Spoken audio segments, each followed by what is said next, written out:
नमस्कार। आज महामेगा सीरीज प्रवक्ता इतिहास के लिए भाग 4 लेके आया हूँ। और आज के जो प्रश्न हैं थोड़ा पिछले प्रश्नों से थोड़ा कठिन प्रश्न हैं। पहले तो आसान थे मगर इस बार के जो प्रश्न हैं वो थोड़े कठिन प्रश्न आएंगे। तो चलो देखते हैं। पहला प्रश्न, निम्नलिखित में से किस काल की मूर्तियाँ विदेशी प्रभाव से युक्त हैं?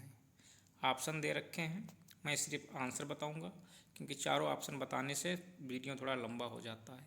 इसलिए मैं सिर्फ जो सही है उसी पे टिक करूंगा और उसी के बारे में बात करूंगा। तो इसका जो रहेगा वो रहेगा कुषाण कालीन।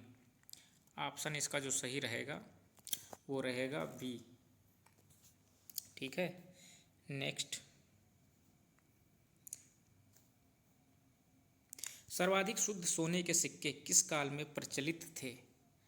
तो सर्वाधिक जो सोने के सिक्के थे, शुद्ध सोने के सिक्के थे, वो कुषाण काल में प्रचलित थे। ये सही है। नेक्स्ट, जैन साहित्य ग्रंथ प्रबंध चिंतामणि के लेखक कौन हैं? तो इसके लेखक हैं मेरु तंगाचार्य। बी ऑप्शन सही है। नेक्स्ट, प्रबंध चिंतामणि ग्रंथ से किस वंश के शासकों के बारे में जानकारी मिलती है? तो इसके प्रबंध चिंतामणि ग्रंथ से सातवाहन, पाल और सेन सभी की जानकारी मिलती है। ठीक है, सभी वंशों की जानकारी मिलती है।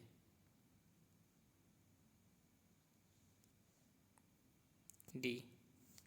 नेक्स्ट, पृथ्वीराज विजय निम्नलिखित में किसकी रचना है? तो पृथ्वीराज विजय जो रचना है वो चंद्र बरदाई की है। चंद्र बरदाई की है। नेक्स्ट,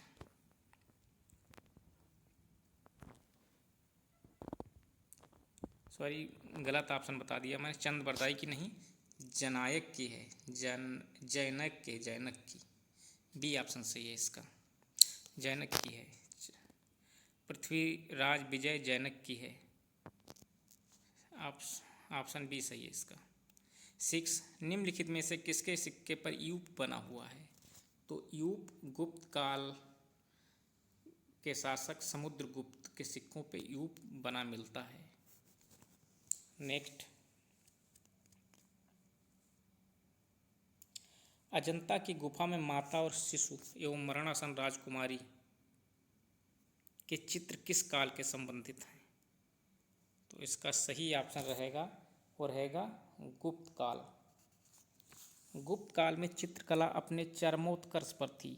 अजंता की गुफा संख्या 16 में मरणासन राजकुमारी के चित्र की इतिहासकारों द्वारा काफ़ी प्रशंसा की गई है।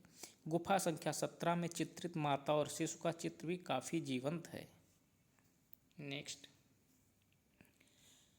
रखालदास बनर्जी के अनुसार सिंधु सभ्यता के निर्माता कौन थे? तो इसके जो सही ऑप्शन रहेगा वो रहेगा द्रविड़। बी ऑप्शन सही रहेगा, द्रविड़।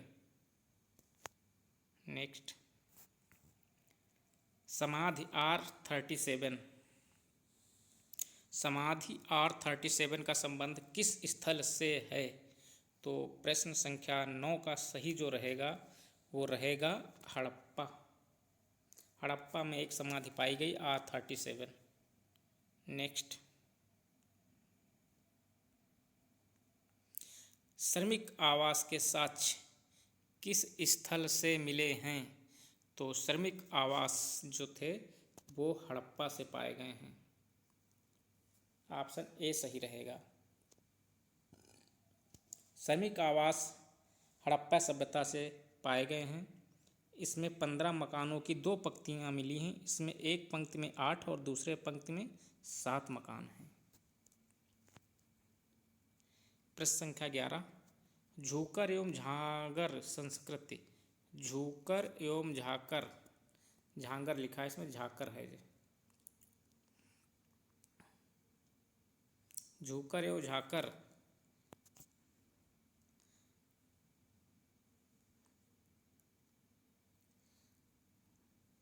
संस्कृति निम्नलिखित में से किस में से क्या थी? तो प्रश्न संख्या 11 का जो सही रहेगा प्राक हड़प्पा कालीन संस्कृति थी। प्राक हड़प्पा कालीन संस्कृति थी। लोथल किस नदी के किनारे अवस्थित है? तो लोथल गुजरात में है और ये भोगवा नदी के किनारे स्थित है।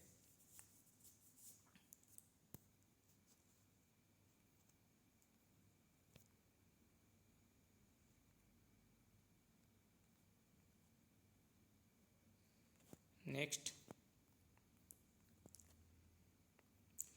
निम्नलिखित में से किस स्तर की खुदाई बीबी लाल और बी के थापर द्वारा कराई गई थी? तो इस कालीबंगा की खुदाई जो थी कराई गई थी इनके द्वारा। ठीक है, ऑप्शन ए सही रहेगा। कौन सा हड़प्पा कालीन नगर अब सागर तट पर स्थित है? तो बालाकोट, ऑप्शन ए सही है। निम्नलिखित में से कौन सा पुरा स्थल कच्छ के रण में स्थित है? तो कच्छ के रण में जो स्थित है उसका नाम है धौलावीरा। ए, कच्छ के रण के मध्य खडीर द्वीप है जहाँ धौलवीरा नामक या धौलावीरा नामक पुरा स्थल है। यह भवन निर्माण में ईंट के साथ पत्थर का इस्तेमाल हुआ है। इस सभ्यता के नगर चारों ओर से ईंट की मोटी दीवार से घिरे थे। नेक्स्ट, हड़प्पा वासी टीन कहाँ से मंगवाते थे? तो हड़प्पा वासी टीन जो मंगवाते थे टीन वो अफ़गानिस्तान से मंगवाते थे। हड़प्पा वासी टीन अफ़गानिस्तान से और तांबा राजस्थान से मंगाते थे। इन दोनों को मिलाकर कांसे का निर्माण करते थे। टीन प्लस और तांबा बराबर कांसा बनता था। नेक्स्ट, हड़प्पा वासियों का मेसोपोटामिया में प्रवेश के लिए एक महत्वपूर्ण बंदरगाह था। कौन सा बंदरगाह था? उस बंदरगाह का नाम था उर बंदरगाह था।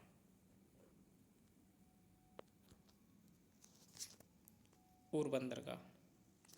सिंधु सभ्यता बाढ़ के कारण नष्ट हुई, किसका कथन है?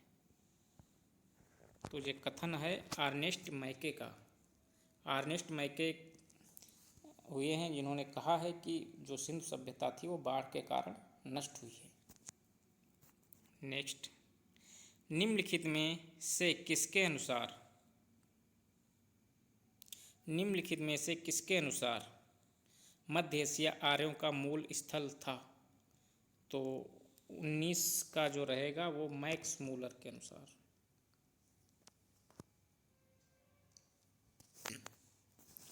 विभिन्न मतांतरों के बीच जर्मनी के विद्वान मैक्स मूलर, जर्मनी के विद्वान मैक्स मूलर ने मध्य एशिया के बैक्ट्रिया को आर्यों का मूल स्थान बताया है। किस नदी का प्राचीन नाम सदा नीरा था? तो सदा नीरा जो प्राचीन नाम था वो गंडक का नाम था।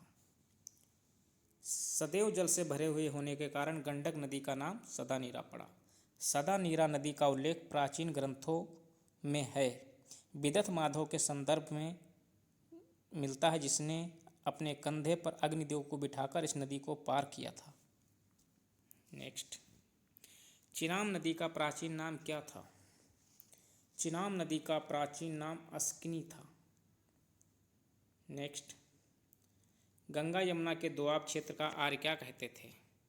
तो गंगा यमुना के दोआब क्षेत्र को आर्य ब्रह्म ऋषि देश कहते थे। बी ऑप्शन सही है।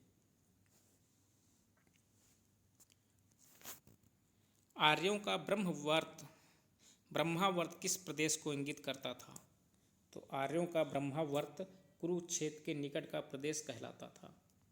ए ऑप्शन सही है।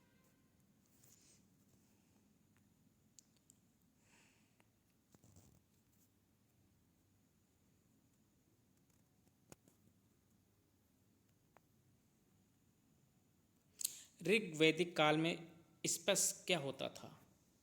ऋग्वैदिक काल में स्पष्ट गुप्तचर को कहते थे। सी ऑप्शन सही है,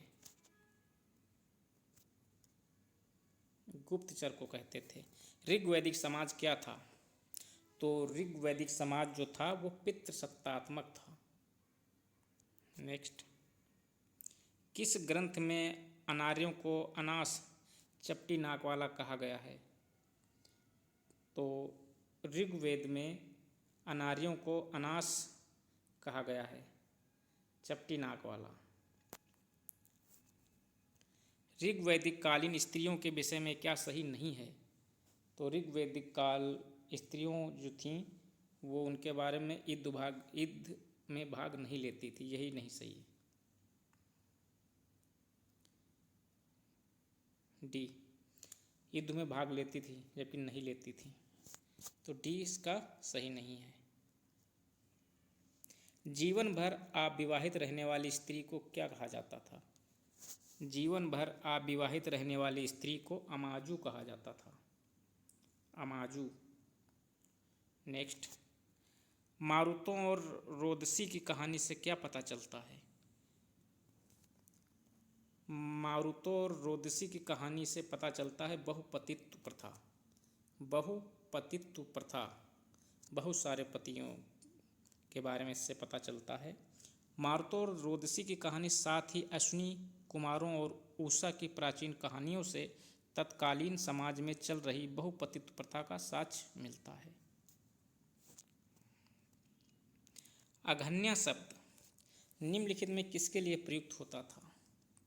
अघन्या शब्द गाय के लिए प्रयुक्त होता था। पशुचारण समाज में गाय अर्थव्यवस्था की रीढ़ होती थी।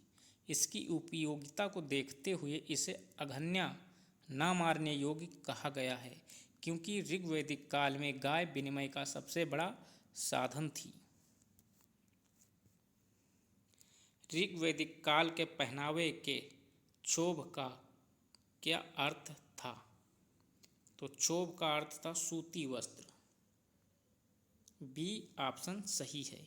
ऋग्वैदिक काल में वर्णित क्षोभ अलसी के सूत से बनता था। इसका निर्माण वस्त्र बनाने में होता था। नेक्स्ट, जुते हुए खेत के लिए वैदिक काल में किस शब्द का प्रयोग होता था? तो जुते हुए खेत को उर्वरा बोलते थे। वैदिक काल में उर्वरा बोलते थे, और फिर उसके बाद जब हम आएंगे तो उसके बाद इसको सीता कहा जाएगा, मगर वैदिक काल में पूछा जाए तो उर्वरा ही था। वैदिक काल में अनाज नापने वाला पात्र किस नाम से जाना जाता था? तो अनाज नापने वाला पात्र जो था उर्दर के नाम से जाना जाता था। नेक्स्ट, वैदिक काल में ऊन के लिए किस शब्द का प्रयोग होता था? तो ऊन के लिए जो प्रयोग करते थे वो सुंध्यायो, ए ऑप्शन सही है। सुंध्यायो ऊन के लिए प्रयोग किया जाता था। नेक्स्ट, ऋग्वैदिक काल में तक्षण क्या होता था? तो ऋग्वैदिक काल में तक्षण बढ़ई को कहते थे। किसको कहते थे? बढ़ई को कहते थे। ऋग्वैदिक काल में तक्षण बढ़ई को कहा जाता था। समाज में इसका काफ़ी महत्व था, क्योंकि वह रथ बनाने का कार्य करता था, और इसको रत्निन भी कहा जाता था। रत्निन वो होते थे जो राजा के चुनाव में महत्वपूर्ण भूमिका निभाते थे, उसमें बढ़ई भी आता था।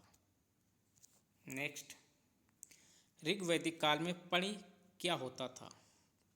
ऋग्वैदिक में काल में पणि व्यापारी को कहते थे। ऋग्वैद काल में व्यापार करने वाले व्यवसायी और व्यापार करने के लिए दूर प्रदेश में जाने वाले व्यक्ति को पणि कहा जाता था। ऋग्वैदिक काल में औस निम्नलिखित में किस देवता के रूप में जाना जाता था? तो आकाश के देवता को तो औस बोलते थे। ए ऑप्शन सही है।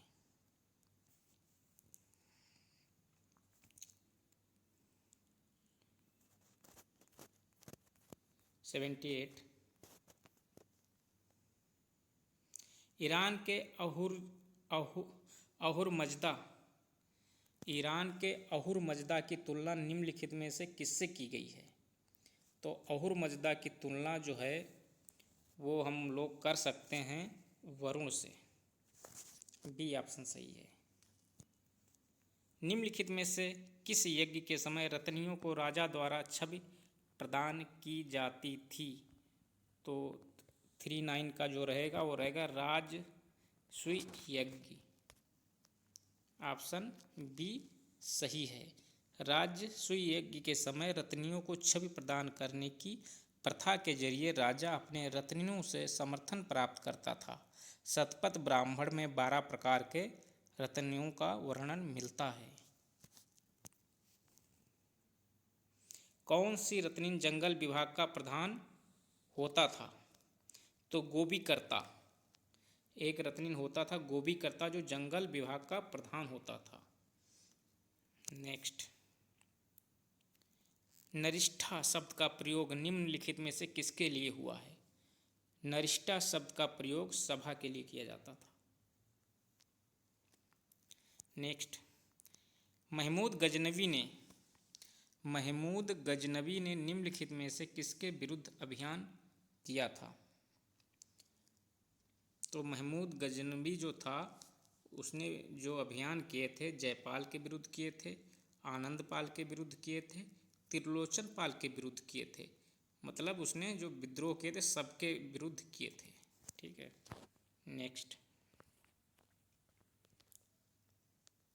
आज़ाद हिंद फौज के सदस्यों के ऊपर मुकदमा किस जगह चलाया गया था? तो दिल्ली में लाल किले में इन सब पर मुकदमा चलाया गया था।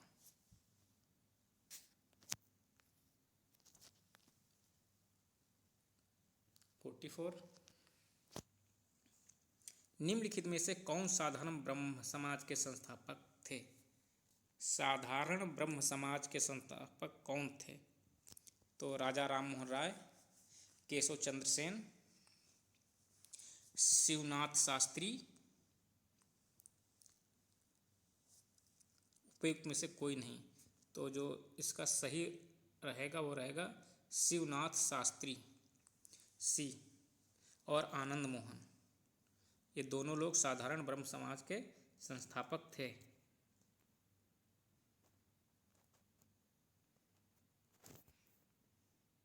निम्नलिखित में से किसने बगदाद के खलीफा से खिल्लत प्राप्त किया था? 45 इल्तुतमिश ने बगदाद के खलीफा से खिल्लत प्राप्त किया था। निम्नलिखित में से किसने राजधानी को लाहौर से दिल्ली स्थानांतरित किया था? तो इल्तुतमिश ने लाहौर से दिल्ली राजधानी अपनी स्थानांतरित की थी। ऑप्शन सी सही रहेगा। 47 मिन्हाज उस सिराज किसका दरबारी था? मिन्हाज उस सिराज जो दरबारी था वो इल्तुतमिश का था। सी ऑप्शन सही। चांदी का टंका चलाने का श्रेय किसे जाता है? तो चांदी का टंका इल्तुतमिश ने चलाया था। किसने चलाया था? इल्तुतमिश ने। और इन्हें जीतल भी चलाया था जो तांबे का होता था। इल्तुतमिश देश में शुद्ध अरबी सिक्के इसने चलाए थे। इसने चांदी का सिक्का टंका चलाया, इसने चांदी का सिक्का टंका चलाया। टंका 175 ग्रेन के बराबर होता था। उसने तांबे का एक सिक्का जीतल भी चलाया था। नेक्स्ट, फिरदौसी किसका दरबारी कवि था? फिरदौसी महमूद गजनवी का दरबारी कवि था। इसकी एक ट्रिक है। फिर इस महमूद गजनवी के दरबार में कौन कौन से रहते? तो इसका है एक फूफा